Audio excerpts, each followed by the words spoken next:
విజయ్ ప్రమాణ స్వీకారం రేపు రద్దయింది. తదుపరి ఆదేశాలు వచ్చే వరకు చేయడానికి వీల్లేదని కూడా చెప్పినట్టు తెలుస్తుంది. రిసార్ట్లో ఎమ్మెల్యేలందరూ ఉండాలని కూడా టీవీకి అధిష్టానం ఆదేశించినట్లయితే సమాచారం.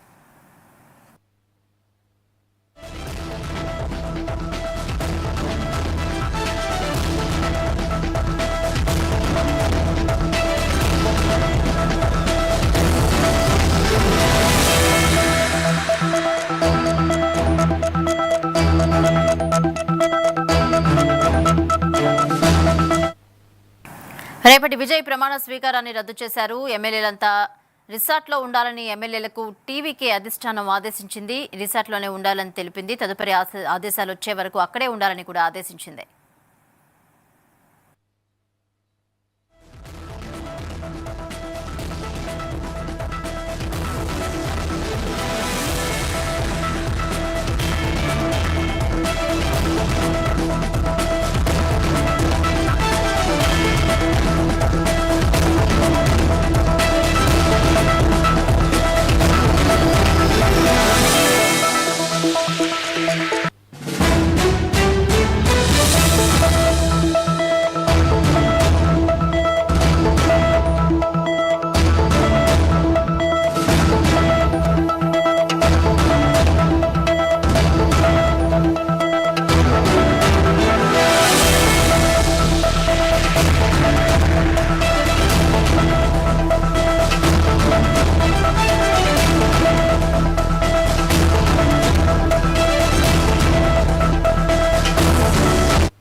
రేపటి ప్రమాణ స్వీకారాన్ని విజయ్ రద్దు చేశారు. తదుపరి ఆదేశాలు వచ్చే వరకు రిసార్ట్లో ఉండాలని ఎమ్మెల్యేలకు టీవీకి అధిష్టానం ఆదేశించినట్లయితే సమాచారం.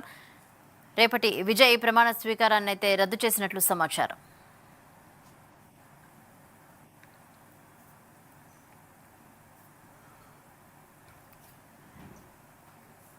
ఎమ్మెల్యేల సంఖ్యకు తక్కువగా ఉండడంతో ప్రమాణ స్వీకారాన్ని ప్రస్తుతం రద్దు చేసినట్ల విషయం మనకు తెలిసిందే. అయితే గవర్నర్ బలం కావాలని కూడా కోరినట్టు తెలుస్తోంది. ఈ నేపథ్యంలోనే దీన్ని రద్దు చేశారు. ఇదే అంశానికి సంబంధించి మరిన్ని అప్డేట్స్ మా ప్రతినిధి రమేష్ అందిస్తారు. రమేష్, రేపు విజయ్ ప్రమాణ స్వీకార కార్యక్రమం కూడా రద్దయినట్లు తెలుస్తోంది. డీటెయిల్స్ ఏంటి? Thank you Bhavani. దాదాపుగా గవర్నర్ ని కలిసే ముందు ఒక లెక్కగా ఉంటే గవర్నర్ కలిసిన తర్వాత మరొక లెక్కలుగా ఉంది. ప్రస్తుతం తమిళనాడు రాజకీయాల్లో దాదాపుగా గంటకు సమీకరణాలు మారిపోతున్న పరిస్థితి కనిపిస్తుంది. అయితే ఈ రోజు గవర్నర్ ఆహ్వానం మేరకు అయితే మాత్రం టీవీకే అధినేత ఎవరైతే ఉన్నాడో విజయ్ ఈ రోజు గవర్నర్ కలవడం జరిగింది. అయితే గవర్నర్ దాని మీద అతనికి ఇచ్చినటువంటి ఆప్షన్ ఏదైతే ఉందో దాదాపుగా నువ్వు మెజారిటీకి ఉన్నట్టే 118 అంటే మ్యాజిక్ ఫిగర్ కావాల్సినటువంటి 118 సీట్లు అయితే మాత్రం చూపిస్తేనే మాత్రం నీకు ప్రమాణ స్వీకారానికి ఆస్కారం ఉంటుందని చెప్పినట్టు కూడా తెలుస్తుంది. అయితే దాని మీద సంతృప్తి చెందినటువంటి విజయ్ మాత్రం తన సమీకరణాల మీద ఆయన ప్రత్యేకంగా దృష్టి సారించారు. అయితే చూసుకున్నట్లయితే సస్పెన్షన్ అయితే కొనసాగుతా ఉంది.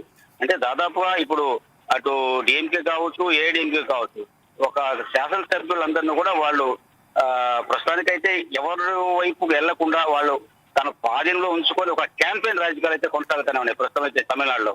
ఈ నేపథ్యంలో చూసుకుని ఇప్పటికే టీవీకేకి చెందినటువంటి ఎమ్మెల్యేలందరినీ కూడా రిసార్ట్ లో పెట్టి వాళ్ళందరినీ కూడా క్యాంపెయిన్ అయితే రన్ చేస్తున్న పరిస్థితి ఉంది. అంటే ఎక్కడ కూడా జారిపోకుండా. మరోవైపు చూసుకున్నట్లయితే కాంగ్రెస్ పార్టీ డిఎంకేకి మాత్రం గుడ్ బై చెప్పేసి టీవీకే పార్టీకి మద్దతు ఇస్తున్నట్టు కూడా చెప్పడం జరిగింది. అయితే ఇందులో ఒక ప్రధానంగా ఒక కాషన్ కూడా పెట్టారు.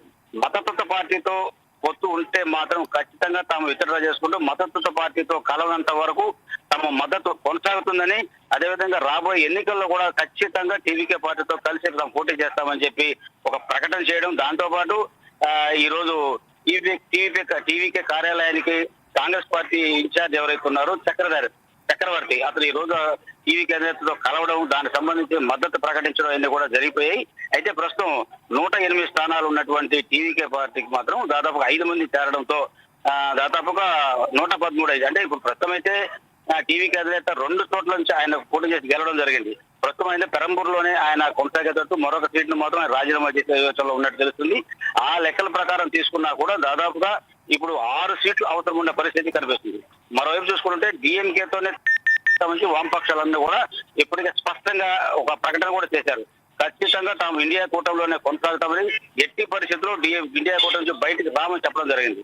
మరోవైపు చూసుకున్నట్టయితే ఇండియన్ ముస్లిం లీగ్ ఖచ్చితంగా వాళ్ళు కూడా డిఎంకేలను కొనసాగుతూ ఉంటున్నారు.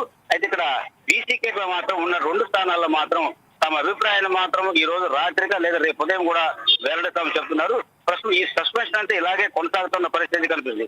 అయితే భవానీ దాదాపుగా కొద్దిసేపటి కిందట డిఎంకే చీఫ్ ఎవరైతే ఉన్నారో స్టాలిన్ ని ఇందాక సినీ నటుడు రజనీకాంత్ ఆయన ఇంటికి వెళ్ళి జనరల్ గా కలవడం అయితే జరిగింది. అంటే దాని పరిణామాలు చూసుకున్నట్లయితే ఆయన సాధారణ కలయిక అని చెప్తున్నప్పుడు కూడా రాజకీయంగా దానికి ఒక ప్రాధాన్యత ఏర్పరిచిన పరిస్థితి. ఎందుకంటే ఇప్పుడు ఎవరు సీట్లు ఎవరు అభ్యర్థులు ఎవరికి మద్దతు ఇస్తారనే దాని మీద సస్పెన్షన్ కొనసాగుతున్న నేపథ్యంలో మరి రజనీకాంత్ డిఎంకే అధినేతను కలవడం వెనుక ఆంతర్యం ఏంటంటే మాత్రం రాజకీయ విశ్లేషకులు మాత్రం అంచనాలు వేస్తున్న పరిస్థితి కనిపిస్తుంది.